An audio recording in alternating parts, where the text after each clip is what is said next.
আইপ্যাকে ED তল্লাশি নিয়ে মুখ খুললেন রাজ্যপাল। আইন নিজের নিয়মে চলবে, বিষয়টি বিচারাধীন, তাই বেশি কিছু বলবো না। মধ্যমগ্রামে এক অনুষ্ঠানে মন্তব্য রাজ্যপালের। বিষয়টি বিচারাধীন। কি মন্তব্য শোনাবো আপনাদের। That is now sub judice. I, as governor, will not comment on matter which is sub judice before the court. Matter is in the High Court. I am not a higher court. Comment on that. So as a governor, how will you describe this incident? I can only say what is happening around me now, as reported by you. Calls for the explanation. Vinash Kali Viparit Buddhi. Calcutta High Court is apprised of the matter.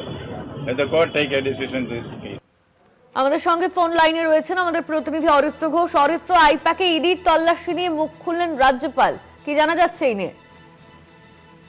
দেখো, বিষয়টা অত্যন্ত বিচারাধীন বিষয় এবং আইপ্যাকের যে তল্লাশি, সেই তল্লাশি বেশ কিছু আইন এবং যে সমস্ত ইডির পিএমএলএ অ্যাক্ট রয়েছে সবকিছু মেনেই তল্লাশি হয়েছে।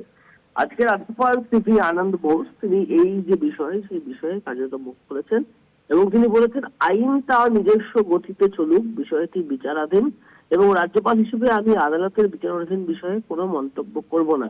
একই সাথে ইডির হাইকোর্টে যাওয়া প্রসঙ্গে তিনি বলছেন বিষয়টি হাইকোর্টে বিচারাধীন। অন্যদিকে মুখ্যমন্ত্রী প্যাথিক জানে যে বাড়ি 7 লাউঞ্জ অ্যান্ড ট্রিজ সেখানে যাওয়া এবং আইপ্যাকের অফিসে যাওয়া, সেই প্রসঙ্গে শ্রী আনন্দ বোসকে প্রশ্ন করা হলে তিনি একটাই বক্তব্য দিয়েছেন যে আমি শুধু এটুকুই বলতে পারি যে আমার চারপাশে যা ঘটছে তা একটি গুরুত্বপূর্ণ ব্যাখ্যার দাবি করে বিনাশকালে বুদ্ধি নাশ বা বিনাশকালে বিপরীত বুদ্ধি।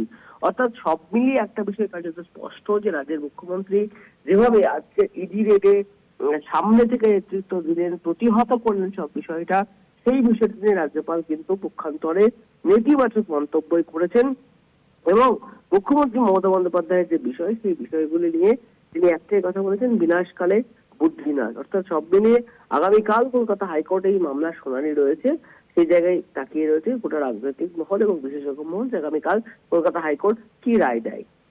ধন্যবাদ তোমায় অরিত্র। আমাদের সঙ্গে ফোন লাইনে ছিলেন আমাদের প্রতিনিধি অরিত্র ঘোষ।